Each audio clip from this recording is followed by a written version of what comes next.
Welcome to The Theorist. Today we're going to talk about the other side of hitting the wall. I don't have anything properly planned.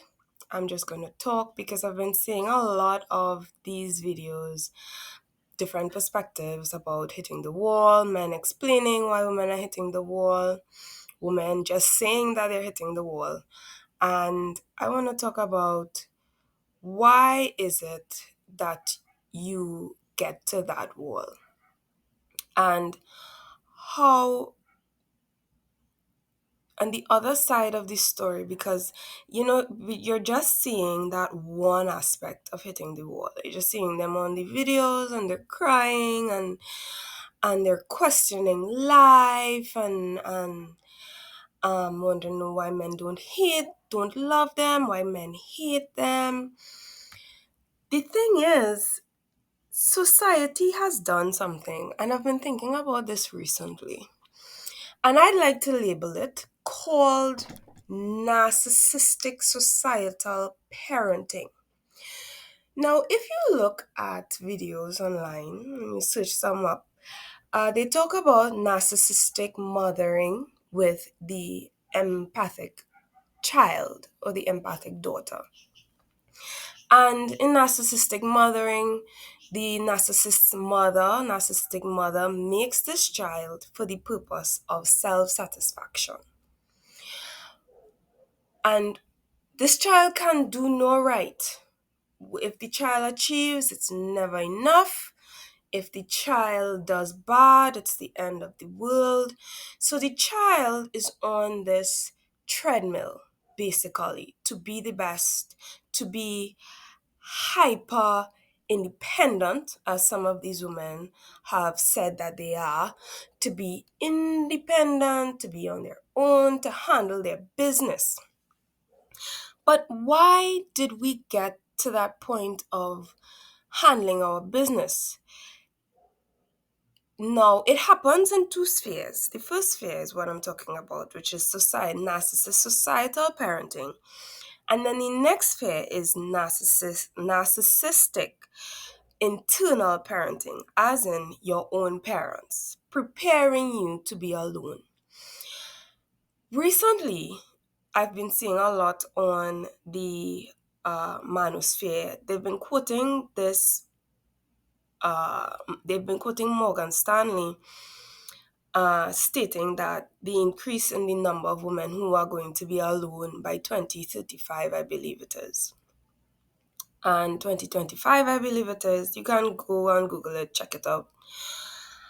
I'm not a big time YouTuber to go and make such an effort, but if you'd like me to be, please like, subscribe, and share. Leave your comments below. Going back to the point. But what they've been talking about in that Morgan Stanley study, in that more women are going to be alone, the manosphere forgot to say is that by more women being alone, more women, independent women, are seen as a source of investment. Women consume and are the consumers of society, so therefore we must invest in things relating to women. And so they put this spin on the importance of women being independent, because independent women spend more money than women who are in families, which is quite interesting. I thought I saw that somewhere in the report itself. And are seen as a place of investment, which is the only reason why you would want to invest in that. They are profitable in that they spend, right? Even if they don't spend as much as women who are married. So in that, it begs the question, how did we get here? How did every woman feel that they need to be independent? Right. Narcissistic societal parenting. Your parents, and this is very much linked, so stay with me. Your parents, if you're a millennial, especially if you're a millennial, if you're a Gen Z, have grown up as boomers, as Gen Xers, with the conceptualization that money is everything. Work is everything. We will hoard, we must be rich, but we're not giving to you. Hence why a lot of persons in America have a lot of loan and a lot of debt, right? You have to struggle. The value of your pay is much less than what we were earning back then, but that's okay. We're rich, right? And so they've set up society in such a way. So in your own household, your parents came home with that message of you need to take care of yourself, especially if you're a girl, especially if you're a woman. And you need to take care of yourself, not for yourself. Now, these women look like if they're taking their care of themselves for themselves, and this is not what they're showing. Who are they taking care of themselves for? They're taking care of themselves for others. And society, with the backing of your own parents, because they are part of society and they are part of the treadmill, they just don't know it, has also made you think that the feminism point was for you to go out to work, to make money, to take care of only you. And that is not true, right?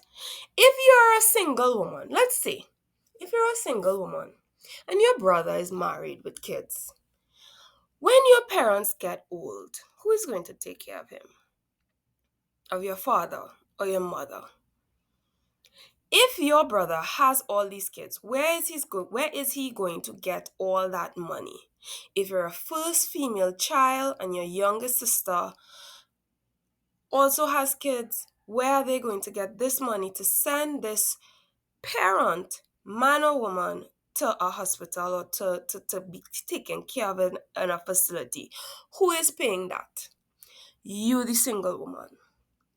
And parents know this, right? They might not know it, be aware of it, but they know that this is their plan. I know that I am not sounding like I'm making sense, but this is the other side of this that people don't know about, right? So the plan was, now, is the plan going to succeed? That's a whole other story, right? Because you would have been traumatized by your parents where you're not even talking to them anymore. So it really turned out that you are being hyper independent for yourself. But the plan wasn't for you to be hyper independent for yourself. The plan was for you to be hyper independent for your parents, for the older generation. So they taught you that any man that comes to you is not worth it, that you could do better. Listen to if you talk to any one of these, I'm telling you, I've seen enough of it, and you talk to them about their relationship with their mother and father and how close they are with their mother, and their mother shows up for everything, and or their father is the ideal. If you really listen to it, for some, not all, of course, some of them have a very toxic relationship because that was the intent, for you to be by yourself so that when they get older, someone takes care of them. And if you look at families, I've seen enough stories of this where, on the individual, the narcissistic mother expects a selected daughter to take care of her and to be with her and to be her best friend in her old age. And I am here to say this, right? Now, before I continue, say what I wanted to say. There are also videos where women are saying, "Oh, I traveled the world. Um, um, I went here, I went there, I'm doing this, I'm doing that." Your parents don't need you as yet, so they will allow that. But bring a man home now, bring a husband home, bring a man that will not fall in line to their agenda home, and see how crazy they get, right? So I'm saying all of this to say, women, and just don't fall for it. Look at your lives. Go to that therapist. Realize what feminism really is. Realize what some of your parents and the message that they have pushed really are, right? because you are not independent for yourself. That makes no sense. Our society is a society of interdependence. So it makes no sense for anybody to tell you you need to be independent for yourself. Feminism, if you look back, was about a woman having children, having a husband, wanting to work and make babies and still work without being punished. Now you are not making babies. Now you do not have a husband. So what is the feminism for? For you to just work. Work for who? For corporations. Corporations will therefore what? Promote your singleness because you will buy and spend anything to not feel alone. Travel, going back to that point, is spending money. That is spending money. You are the supreme consumer. So now you're in a position where you are the narcissistic daughter of society and the narcissistic daughter of your parents. But don't fall for it. Don't fall for it. Last night, my partner came and visited. We don't live together. Um, I don't want to say boyfriend because he's a grown man. I always say that. He came and visited and spent the night. And he works a lot, like a lot, a lot, a lot. He video calls me from his construction sites and stuff. And he came even though I told him don't come, he'll be very tired. And I got up in the middle of the night while he was sleeping and I went to the restroom and I had the door open and I looked out and I saw him. And I said to myself, how lucky am I? How lucky am I to have somebody? He is of no standard to what my mother wanted. Hell no. My mother pushed so many negative ideas in my head about who this man is and tried all sorts of tricks. That's why I say people on the internet, men on the internet, men in the manosphere, you are seeing these women crying. You don't know the other side of the story. My mother pushed so many negativity, and that man held on to me while I worked a lot of stuff out, still working a lot of stuff out, and he still holds on. And I sat there on that toilet seat, and I said to myself, I am really lucky. I am so lucky. And I see so many women who have the experience like me, same age as me, similar mother, narcissistic mother like me, or narcissistic parents like me, parents having problems with who they choose to be a partner with, even though they may like this person, parents having no problem with the child on tyrone because they know that nothing will come out of it. So they will watch you trot off to date after date, club after club, with to find a child or Tyrone. Bring home a Billy or a John, and they will have a big problem with it because then the plan won't work. Bring home a Billy or a John, and feminism, society has a big problem with it. And TikTok is a perfect example, sending that message, pushing that message. You don't need a man. You don't need anyone. You don't, everything is that. Like, sometimes that comes up on my feed, and I am like, I am not even that type of person. I do not know who you are speaking to. I need a man. Okay? Don't be fooled by it. Don't be the narcissistic daughter, because what happens to the narcissistic daughter is that the parents get the person to take care of them and then they die, and then you're alone. And if you think you're going to be crying now at 35, at 45, at 52, if it's not, and you know what, it doesn't necessarily have to be your parents. It could be the message that has blinded your parents given by the narcissistic society. Your parents are like the most loving people. You don't need to take care of us. But it's okay to be independent. It's okay to be feminine. You be independent. You go be independent. Right? It's alright if you bring a cat home to be my grandbaby. But I know I've seen enough videos to know that that is the minority. What, 2%? How many videos have we seen where women are talking about their cat babies and the grandmothers are looking at the corner of their eye? The so-called grandmothers or the mom are really looking out of the corner of their eye like, this is what I have to put up with. Why doesn't she make a real child? Why? Right? So don't fall for it. Don't fall for it. Find yourself a man who will love you for you.